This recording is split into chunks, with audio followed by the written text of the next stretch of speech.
Hello and welcome to Knife Delights and welcome to another 2 for Tuesday, that easy open tag that I encourage all channels to participate in. It's very easy, just grab a couple of knives and talk about them. Well, I've had the channel, Knife Delights has been going on for about a little over 3 years now. I've got a vast library of videos that I've done, and I've been doing the 2 for Tuesday open tag for, well, probably over a year now. So I just thought I'd try something here today and do a compilation of 4 of my previous 2 for Tuesday videos.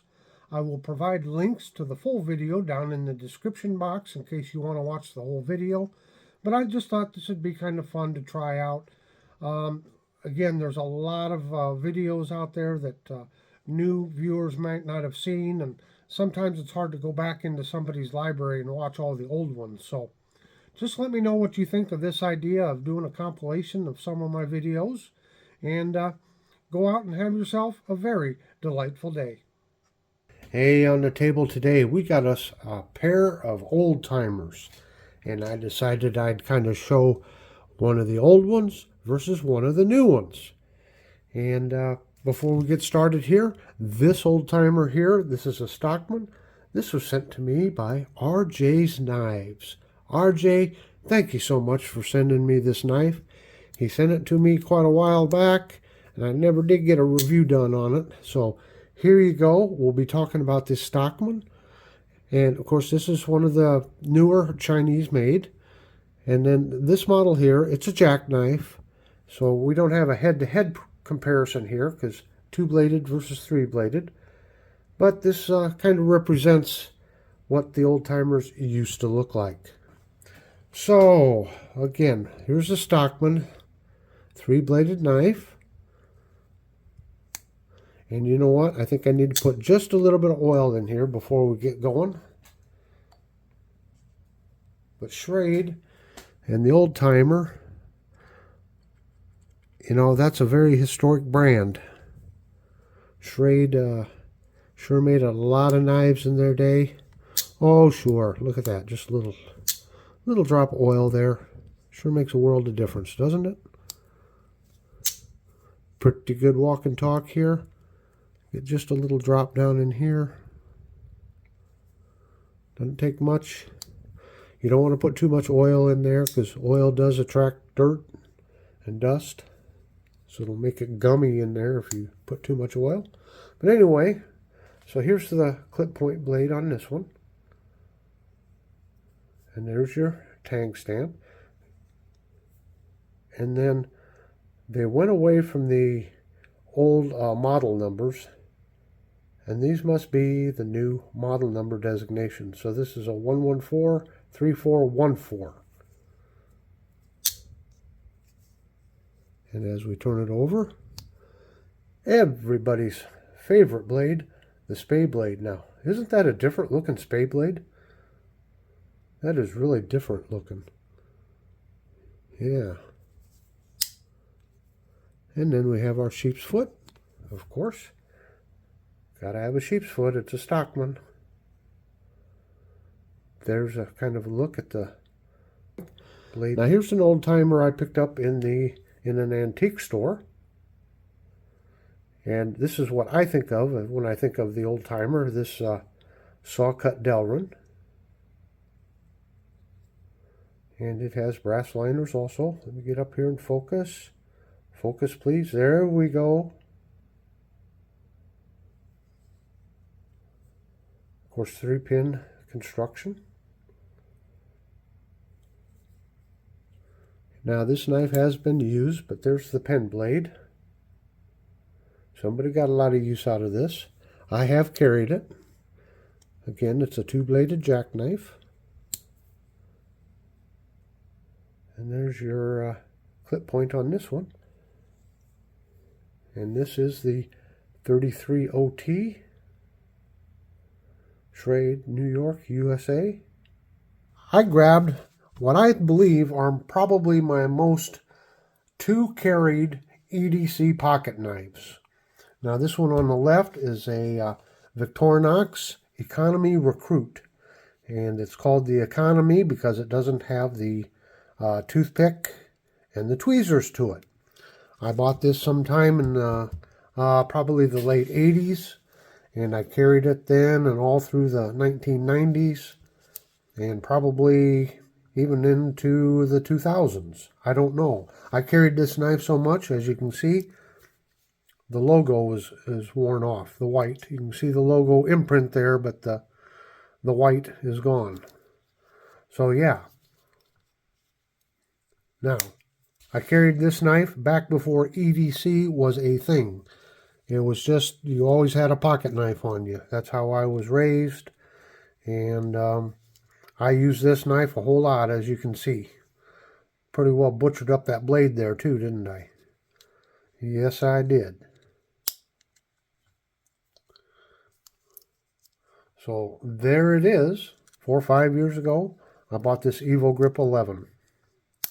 And this is the first knife that goes in my pocket every day, because it is a nice multi-tool.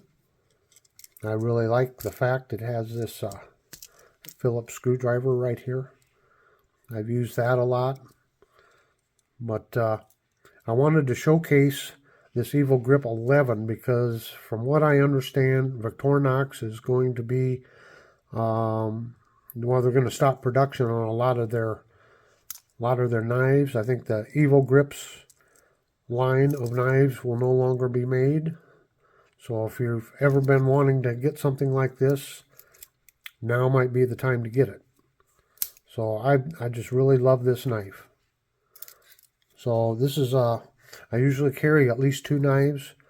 As I said, the Evogrip goes in the pocket first, and then I have a secondary knife like a Buck 112 Slim or a Buck Canoe, just a whole wide variety of other knives that I carry as a secondary blade, something a little bit bigger. So anyway, this is my 2 for Tuesday. I hope you've enjoyed it. Boy, this one here sure brings back a lot of memories. So until next time, everyone, have a very delightful day. Here's a couple knives that I think I've shown on the channel, but I haven't talked about a whole lot. And these are a couple of cold steel knives. And I really love cold steel, but I only have a few of their knives. Whoops, furnace just kicked on. Sorry, folks. That time of year, it's cold. But anyway, cold steel makes some fine knives for the money. And what I have here today is the Mini Tack Bowie, and it's kind of a neck knife. And then I have the, let me make sure I get it right, the SRK-C. Now the -C just means it's the compact version of it. So now on the Mini Tack there are different versions of it. I think there's one with a tanto blade and one with tanto and serrations on it. So you have some different choices. But this Mini Tack, I've worn this. I've not used it, but I've had it with me. I can wear it under my shirt, under my coat, and it is a fantastic knife. It's nice and thin, although you got a pretty good full tang knife here, but it just does fit in my hand very good. Nice little Bowie knife, Bowie style knife. And then it comes in the Secure X sheath is what they call them. And this does lock in pretty good. Whoops, hit the camera. It locks in pretty good. China. So yeah. Now here's an example. We're always talking about centers of manufacturing moving. Cold Steel, when they first started out, had a lot of their knives made in Japan, which I have one of their old Voyager models that was made in Japan. Then they shifted to having them made in Taiwan, and now they're made in China. So as companies try to cut costs on, the manufacturing costs, while they move their production around to different countries. So anyway, now we have the SRK-C compact. Very nice.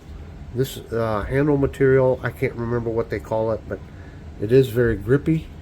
It's kind of a rubbery style material. And you can see you have a lanyard hole here, so you can put a lanyard around. If you want to loop it up around your wrist to give you a better control of the knife. You can see it's nice thick blade stock. It's a lot of money for the or a lot of knife for the money. I didn't look it up. I think it's full tang, but I am not sure. I'm just not sure. I know that this knife, whether the compact version or the full-size version, has gotten a lot of great reviews. It comes in a really nice sheath here. Again, they call these sheaths the Secure X. There's no wobble whatsoever. Got the nice snap here. And as you can see, lots of different options here for mounting on your shoulder straps, or you can wear it, traditionally through your belt. Again, we have the Buck Mini Spitfire right here in green. That's model number 726. And then the Spitfire, which is model 722. Fantastically, both of these knives are made in the good old USA. Now, both of these knives first appeared in the 2013 catalog. That's the earliest I could find them in a catalog.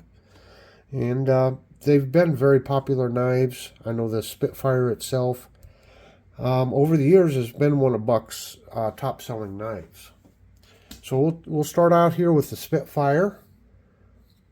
And as you can see, has the thumb hole opening there. And it is a mid-lock. Both of them are mid-locks. And the handle here is made out of anodized aluminum. This is gray in color. And it has the white Buck logo imprinted there. The closed length of this knife is 4 1/4 inches. And the blade is the standard Buck 420HC stainless steel. It is a drop point. And the blade measures 3 1/4 inches. And if you look at it, it's got a slight recurve to it. Just a slight one. Yeah. It comes in at 3.2 ounces. And it does feature a lanyard hole. Now, something that seems to be important for a lot of people, not for me, because I'm not a pocket clip kind of guy. But as far as pocket clips go, it is a 4-position. So, as I have it right now, it's top tip up. But you can reverse it over here and have it tip down. And as you flip it over, you can see you can mount it tip up, tip down on the other side. So, and one nice thing here, as you see, it has this green spacer, kind of an offset color. This kind of highlights it, gives it a good look. It's kind of funny that I got this in gray. It's got the green highlight, and when we look at the Mini Spitfire, it's got the green and it's got the gray highlight. So that worked out kind of neat. I didn't plan it that way. That's just how it happened. Now the Mini Spitfire I can talk a little bit more about, because I have really carried this knife a lot. I originally bought this for Mrs. Knife Delights, because there for a while she got on this kick that she liked green. And I thought, wow, I can get in her good graces and I'll order this nice green buck knife for her. Well, I don't know, for some reason she didn't like it. But her loss is my gain, right guys? So I have carried this quite a bit and used it for EDC and your typical EDC tasks. And it works just fine for me. Of course, there's the little Buck logo. Now, there is some differences between the Mini and the full-size Spitfire. For one, you can see that the thumb hole is a little bit different there. And we'll kind of compare those two. You see the difference. The blade shape is a little bit different. As you can see, the Mini Spitfire does not have that recurve. If you see the slight recurve right there, the Mini Spitfire does not have that. But it does have the double swedge. Overall, a very nice drop point design. Now the pocket clip is reversible as far as being ambidextrous. but it only gives you the, like I said, the tip up option, but you can reverse it to the other side. I guess they just didn't have room down in here to, make it so you could switch it over to tip down.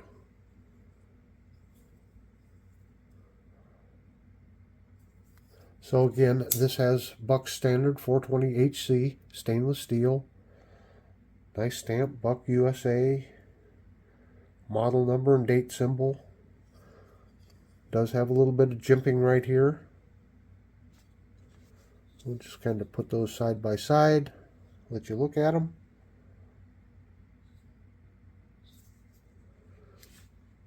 Oh, let's see, what are some of the other differences? On this one, this just has the 4 basic, I guess you'd say, screw heads, where on the Spitfire it has this bigger one here. So you have the 3 regular size and then the one bigger one there for the pivot. Now both of these knives came in various colors. I don't know what's available now, what colors are available now. There's still 2 or 3 colors I think that come in.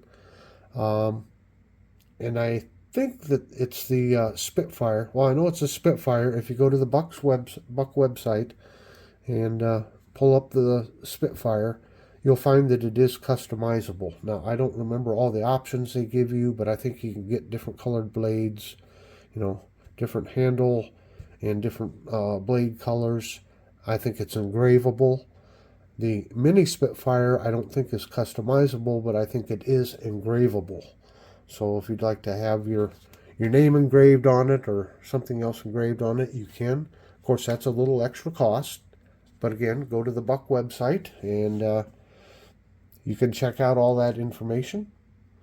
And I did want to point out that with the Spitfire, I think both models actually, they did come out with a Boy Scouts of America licensed knife, a BSA knife, in both the mini and the full-size Spitfire. So yeah, just a very popular knife. I have to tell you, again, not so much experience with the full-size, but I really do like this mini Spitfire. Nice and slim, sleek. Actually, they both are. Now, it is anodized aluminum, so it does get a little slick. That is one, downside to anodized aluminum. But it's worn very well. The color has not worn off of it. You don't see the pocket wear. Again, good lockup, good solid lock. So I really enjoy the mini Spitfire, and I might start carrying the full size here one of these days and start carrying it more. Well, anyway, I hope you've enjoyed this pair of Buck Spitfires. And once again, I send you over to Thrifty Kniffy. Go over and subscribe to him, folks. He's got a great channel.